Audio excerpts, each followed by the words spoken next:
everyone, Phil from Tech for Techs here. Today we're going to be looking at this. It's the NR400 by Cooler Master. This one has a slot on the front for an optical drive, but they also do a version which does not have that slot. It also has a big brother because this is a micro ATX case, but they also have a standard or a full size case which is called the NR600. From initial looks, you can see the mesh on the front. You can actually see the fan through the front, but it doesn't come with any RGB lighting. Obviously, if you want RGB, you can add that yourself. It also comes with a fan on the back as well. By the looks of it, they're two slightly different fans. The one on the front has got more of a swirl design, which usually means that it's usually pressure optimized, and the one on the back is probably optimized for airflow. As you can see, you've also got a glass side. This is proper glass. It's not plastic. But it's also flush with the case. Unlike a lot of cases we see with the glass on, it seems to be like an afterthought and it sticks out from the case. Well, this is actually flush, so it's actually quite neat and a pretty good design. The sort of price you're looking at for this case is around about the £60. So roughly £60 is the recommended retail price. Obviously, look online, you may get it a bit cheaper. The way it's designed is this part is glass, then you've got sort of a shroud here which covers up the power supply as well as hard drives. The way the glass works is basically the top 2/3 here is glass, so that's removable through the thumb screws which are on the back, which is a lot better than the ones what you tend to get on the glass itself, and then it's sort of on a hinge so it doesn't just fall out, which is good, and then lifts off. And as you can see there, the shroud, this part here, covers obviously where the power supply is going to be, as well as your hard drives. There is room here and here for 2 additional solid state drives. You can also put another 2 on the back of the board, and you can even fit a hard drive underneath the optical drive where you would actually screw it in. So you've got plenty of room for storage, and the hard drive base supports 3 hard drives. So I doubt very much you're going to need all that storage space, but if you do, well hey, and obviously on top of that, if you've got a motherboard which takes NVMe drives or M.2 drives, obviously that's even more storage, so even better. But bear in mind, this is a micro case. If you want in the full size version of this, it's the NR600. So you can only put a micro motherboard in here or an ITX motherboard inside this. Talking about the hard drives, the actual Caddy is removable if you wish to remove the Caddy from the inside. The back side, also held on by thumb screws, again slides off, so it's quite nice and neat. Bear in mind there's no sound dampening or anything like that in here, so you're just getting basically the steel case with obviously no sound dampening, so obviously you might get a little bit of noise in there if you get your fans on pretty loud. Okay, so let's have a look at the back side of it. As you can see, there is cable in here going all the way down to the bottom. The cabling's coming from the top, which is where your power button is. You've also got what looks like a reset button. Bear in mind the power button does look a bit like the Cooler Master logo, which is a nice touch. See that quite often on their cases. You've got your USB 3 or 3.1 headers there, and you've got your headphone/microphone socket there. Again, it is a 1-port socket, a bit like you get on a lot of laptops these days where they have one basic socket what does everything. Bear in mind, if you've got a traditional headset which has got a headphone and microphone socket, it's not going to connect in there without getting an adapter. There doesn't seem to be one in here. I was hoping there would be, but there does not seem to be the case with this case. Looking at the cabling, let's have a look. So you can see all the cabling coming down. Let's start up here. You've got looks like a fan adapter which is going down to the Molex connection there. So they want you to connect up the fan on the front via a Molex connection. It does actually have another 2 fan headers. It will support the 3-pin fans, not a 4-pin fan, unfortunately, and it'll make them run at 100% all the time. So ideally, to be honest, I'd recommend you'd connect those up to your motherboard if you could, because otherwise, obviously, the fans are going to be going full whack all the time, and that could be quite loud depending on your fans.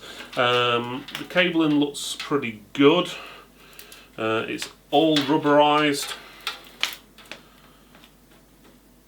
And one of my pet peeves is there It's got the sachet packet design, or the rainbow design, on the end of the audio header, where you can see every single individual colour, all the way from your mustard colours all the way up to purple and yellow and so forth, so which is a bit of a pain. The other cables look pretty good. Looks like they'll be able to stretch pretty much anywhere you want them inside the case, so you shouldn't have any problems routing the cable in there, apart from, obviously, as I said, with that fan.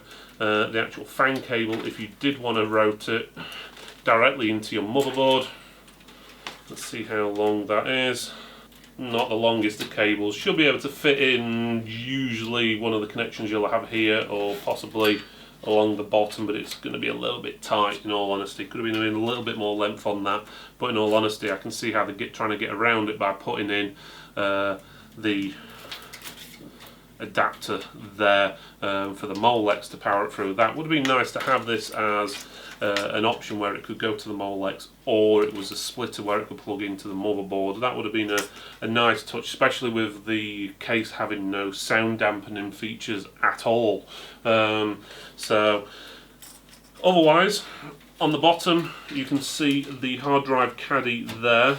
It screws in down the bottom. Get a screwdriver. So, and it is very tight, so let's see if we can get it out.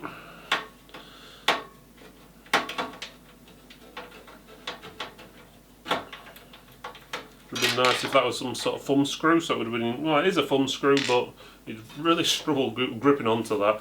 And there's your hard drive caddy there. So you can see you've got room for 2 hard drives there.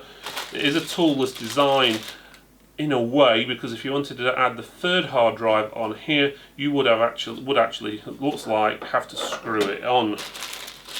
So it's not 100% toolless, but not far off.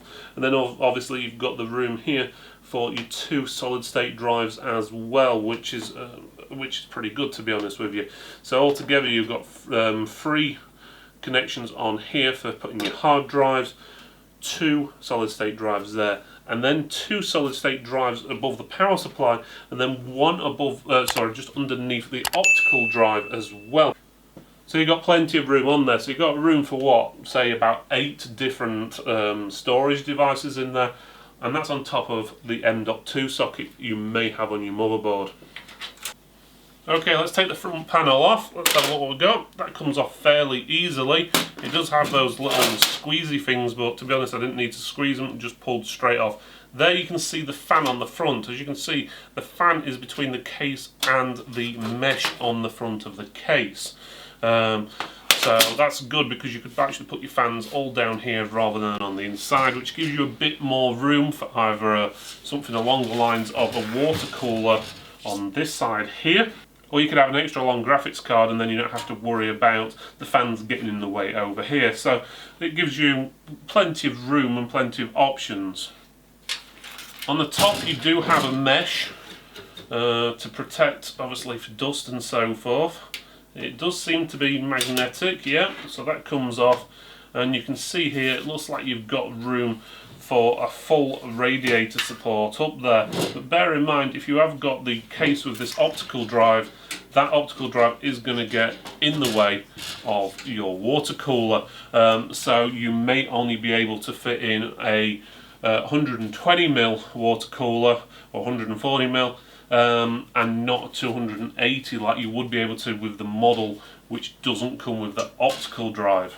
Okay, so we've got the machine built up. We decided to put in an older generation i5 processor with motherboard. Again, it is a micro ATX motherboard, as that's the only style motherboard it will fit, with the exception of a mini ITX board. We've also installed a solid state drive in there, a standard 2.5-inch drive, and then a GeForce 1060 6GB graphics card here. And as you can see, there's plenty of room in there to add an even bigger graphics card if you wish, which is pretty good for a case of its size.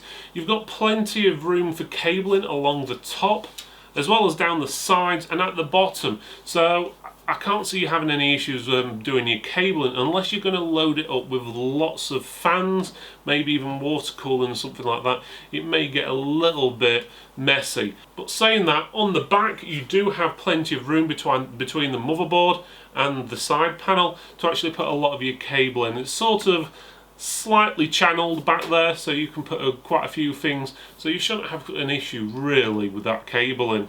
I like the fact that the case comes with sort of a 3/4 or a 2/3 size glass panel. That way it's not going all the way to the bottom, and then you're basically looking at where you've got a PSU shroud, which again, what's the point looking at that if it's going to be covered up basically? So what they've done with this is made it a smaller piece of glass, which is probably cut down on the price as well, and basically only shows this part where obviously you're going to have all your stuff, which is good. Also, it attaches with thumb screws on the back, so you don't have to mess about with these little thumb screws what they sometimes have on the glass, and you feel like the glass is going to fall out. It is hinged as well, so on the bottom there is like little hinges where it basically hinges on there, so the glass doesn't just fall out like we've seen with some cases in the past. The biggest downfall of the case is going to be noise levels. It's quite noisy, and the reason being is the fans run at 100% if you're plugging them in via the Molex cable, which they've included. Personally, I'm not a fan for having Molex connections for fans because it means they're running flat out all the time, and with this case not having any form of sound dampening or anything like that, it's going to get quite noisy, especially if you start putting lots of fans in there. Personally, I find the adapters what they use from fans to Molex, and the same when you get Molex to SATA adapters, and again PCI Express and so forth, I find them a bit of a cheat. So if a power supply is using them or a case is using them, it's basically they've done that and put those in there because they didn't think the job through properly and do it right. So they thought, oh, how are we going to do this? This cable isn't long enough. Oh, let's stick an adapter on. These days, motherboards should have enough fan headers on them. Even a micro ATX board generally has 2 or 3 on there. And worst case scenario, if it has only got 1 or 2, you should be using a splitter from the 4-pin connector on the motherboard to the fans rather than getting them run into a Molex. Molex, you shouldn't be using that to power your fans this day and age, in my opinion. But other than that, it is actually a very good case. So if you've got a less demanding machine which hasn't got very noisy fans and so forth, and you need a new case for it, or you're doing a new build and it's just going to be in an office and it just needs to look nice, yeah, this will do your job. Or if you really need a small gaming case, yes, it will, but be prepared. It could potentially get noisy, especially when your GPU kicks in when you're playing the top end games or doing some rendering.